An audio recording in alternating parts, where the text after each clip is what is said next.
What's up, everybody? I'm back. Had a good break, but I'm glad to be back and glad to be making more content for y'all. So, this story came out while I was away. This happened a little less than a week ago, so I think it's still a fair game to talk about. But it is related to a ongoing issue.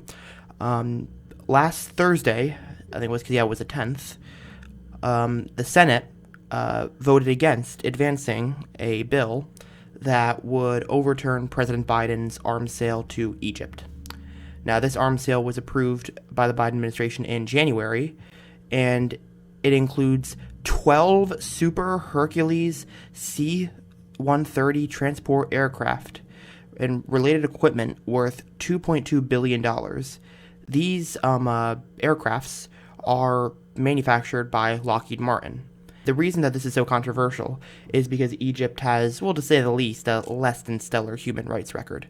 For example, they support the Saudi-led coalition as they commit their genocide in Yemen, and they've also been conducting mass tortures of citizens, and prosecutors, quote, routinely fail to order investigations into claims of torture.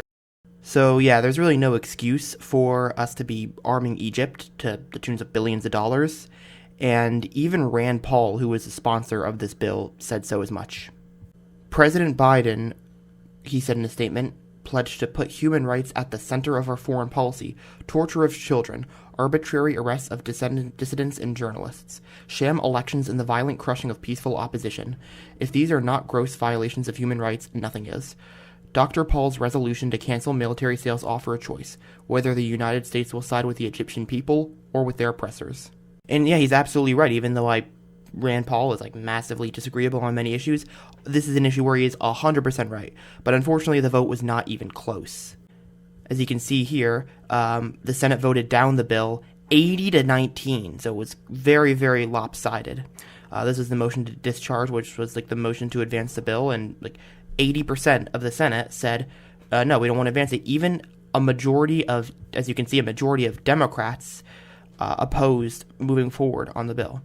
And so the issue this circles back to is the issue of congressional stock trading, which, as I'm sure you've all heard, has been in the news because, maybe people have realized, maybe we shouldn't have our elected officials who are supposed to be making decisions that are for our benefit be trading stocks when they could vote with the corporations that they own stock in, allowing them to enrich themselves, or because they have access to some information that maybe we don't.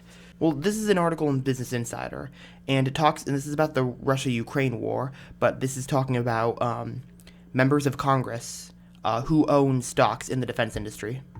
And like I said, the aircrafts that are in this arms sale are manufactured by Lockheed Martin, so they're the ones that will be making a pretty big bang for the buck off of this.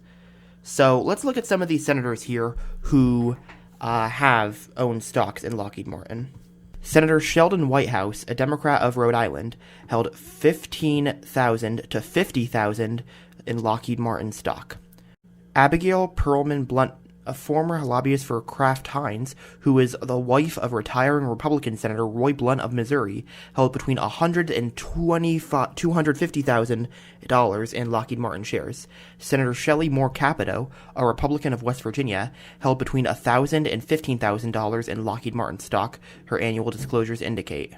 Martha Stacey, the wife of Democratic Senator Tom Carper of Delaware, held between $1,000 and $15,000 in Lockheed Martin stocks.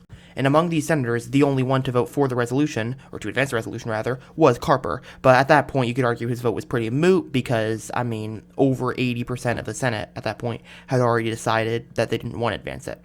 So it was performative, really.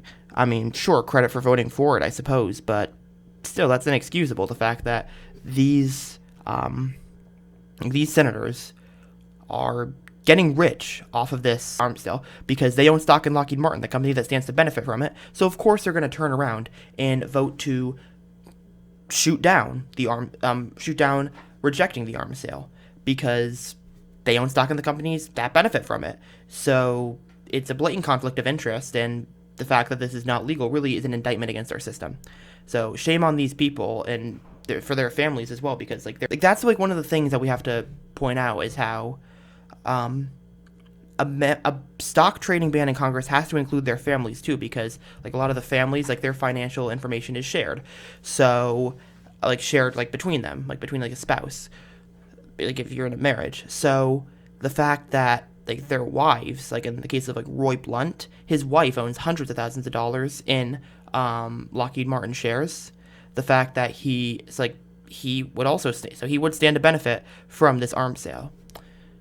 And there has been talk about a stock trading ban in Congress, but be very careful because there's a lot of loopholes that could be presented in them. For example, Sludge, an anti-corruption, money in politics reporting outlet, shared this important information. Leading stock trading ban proposals in Congress would allow senators and representatives to trade industry funds composed of bundles of corporate stocks. For example, the bills would stop members of Congress from trading a stock like ExxonMobil, but they would be allowed to buy and sell something like this Energy Select Sector SPDR fund composed of shares in ExxonMobil, Chevron, ConocoPhillips, and other oil companies. And I imagine it's like the same for the defense industries. So well, it's good that we are actually talking about a stock trading ban proposal. The fact that this is what they're offering is definitely an indication that they don't want to fight all the way.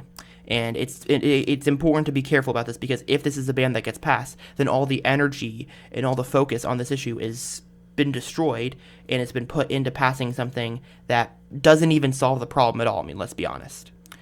So yeah, all you got to know about this, the Senate voted down a proposal to stop the sale of aircrafts to Egypt because a lot of them are invested in the company that stands to benefit from it. Isn't that wonderful? Obviously not. But yeah, that's all I got to say.